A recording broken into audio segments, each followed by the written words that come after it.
Señor mío y Dios mío, creo firmemente que estás aquí, que me ves, que me oyes. Te adoro con profunda reverencia, te pido perdón de mis pecados y gracia para hacer con fruto este rato de oración. Madre mía Inmaculada, San José, mi Padre y Señor, Ángel de mi guarda, interceded por mí. En aquel tiempo, acercándose Pedro a Jesús, le preguntó: Señor, si mi hermano me ofende, ¿cuántas veces tengo que perdonarlo? ¿Hasta 7 veces? Jesús le contesta: no te digo hasta 7 veces, sino hasta 70 veces 7. 70 veces 7 son exactamente 490 veces. Pero Jesús no está hablando de un límite de 490 perdones. Además, sería muy difícil llevar la cuenta. 70 veces 7 significa perdonar siempre. Perdonar de manera ilimitada e incondicional. Perdonar como Dios perdona, con misericordia hacia los demás.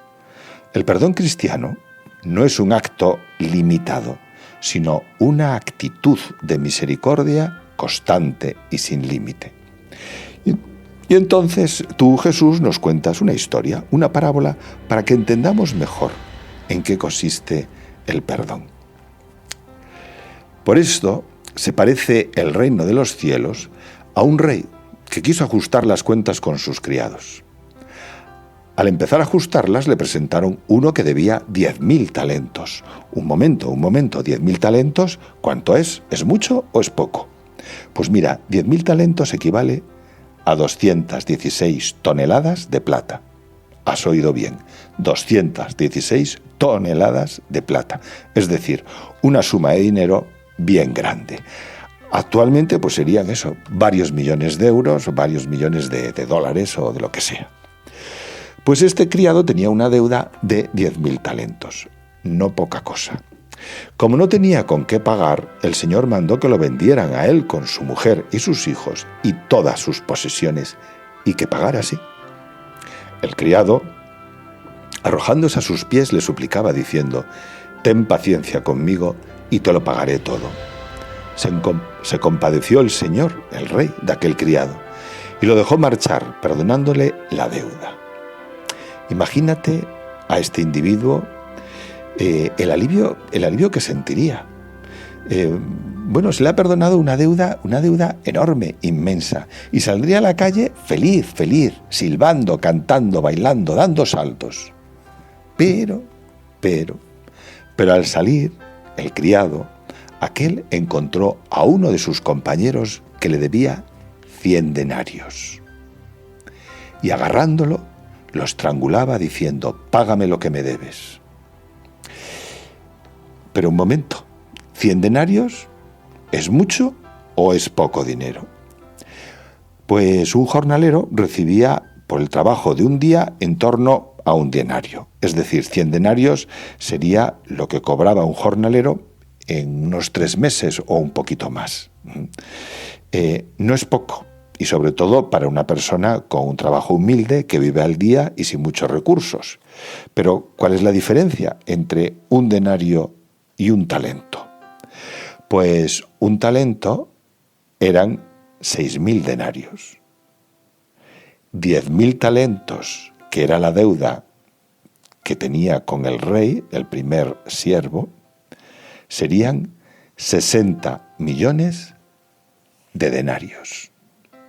Así que le acaban de perdonar una deuda de 60 millones de denarios, dólares, euros, y parece que no es capaz de tener un poco de misericordia para perdonar una deuda de 100 denarios, 60 millones frente a 100. Si un jornalero ganaba un denario al día, para llegar a 60 millones necesitaría más de 160.000 años trabajando todos los días del año sin gastarse nada para poder pagar esa deuda. 160.000 años, necesitaría más de 3.000 vidas. Bueno, no sé si te has perdido con tanto número.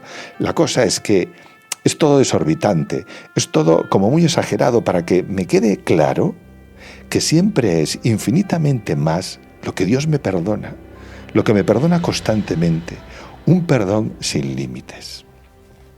Y continúa diciendo, el compañero, arrojándose a sus pies, le rogaba diciendo, ten paciencia conmigo y te lo pagaré.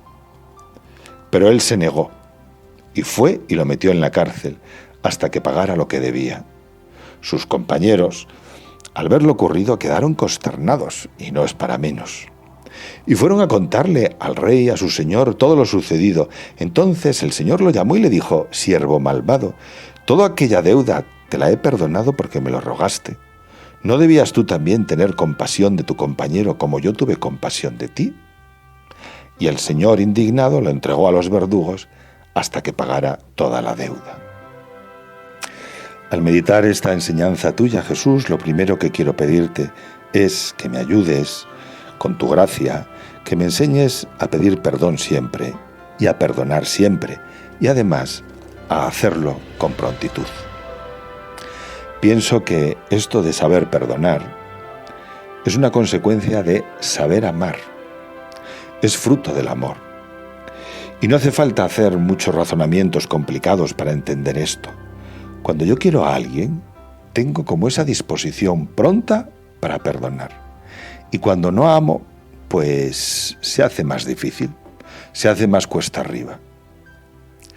Hay una frase de un padre de la Iglesia que la primera vez que la escuché me impresionó y que me sigue impresionando. Y dice así, nada nos asemeja tanto a Dios, nada nos asemeja tanto a Dios como estar dispuestos al perdón.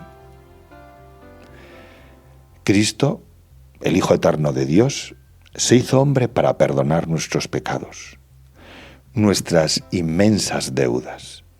Y tú y yo, como cristianos, tenemos que poner a Cristo en el centro de nuestra vida.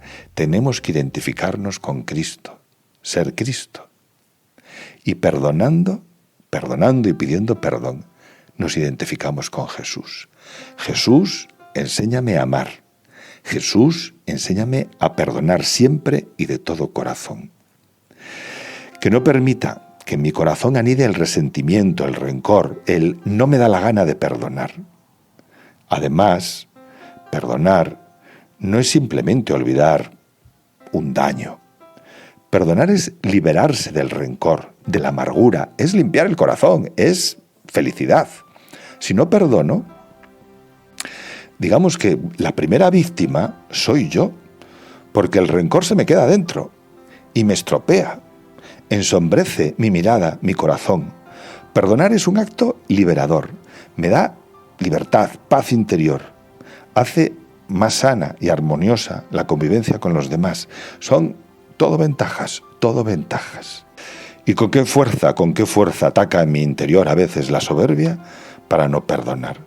Jesús, enséñame a perdonar siempre y de verdad. Perdonar y pedir perdón. Perdonar es muy bueno y pedir perdón es muy bueno. Pedir perdón de modo habitual, en lo pequeño, en los pequeños choques o malentendidos de cada día. Es un pequeño acto de humildad que a veces cuesta porque efectivamente la soberbia se dispara. Además, efectivamente, hace la convivencia más amable y evita enfados tontos que se pueden hacer grandes y que no van a ninguna parte. Pedir perdón también cuando pensamos que la otra parte tiene más motivos para pedir perdón. No pienses, es que yo tengo razón. Piensa más bien, ¿qué puedo hacer yo por esta persona? Y más cuando son discusiones por tonterías que importan bien poco. Todos hemos experimentado cuando alguien me perdona o no da importancia a una metedura de pata mía, o bien cuando alguien me pide perdón, aunque sea por una tontería, me desarma. Y miro a esa persona que sabe perdonar y pedir perdón con admiración y respeto. Jesús, enséñame a perdonar siempre y a pedir perdón, que es fruto del amor y la consecuencia es la alegría. Madre de misericordia, ruega por nosotros. Te doy gracias, Dios mío, por los buenos propósitos, afectos e inspiraciones que me has comunicado en esta meditación. Te pido ayuda para ponerlos por obra. Madre mía Inmaculada, San José mi Padre y Señor, Ángel de mi guarda, interceded por mí.